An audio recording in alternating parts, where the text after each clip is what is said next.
کو خدا کا شریک نہ ٹھہرانا، جو بات لوگوں کو بری معلوم ہو وہ نہ کرو، جب خلقت کے پاس آؤ تو زبان کی نگہداشت کرو۔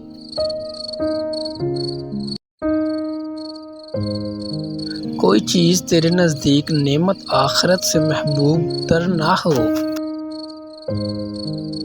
حکمت اور دانائی مفلس کو بادشاہ بنا دیتی ہے۔ جدوجہد نہ کرنا محتاجی کا باعث ہے۔ اپنے راز کو پوشیدہ رکھنا اپنی عزت کا بچانا ہے۔ غصہ مت کرو، اس کی ابتدا جنون ہے اور انتہا پشیمانی ہے۔ عقل مند کی دوستی اختیار کر، اس میں فائدے بہت ہیں۔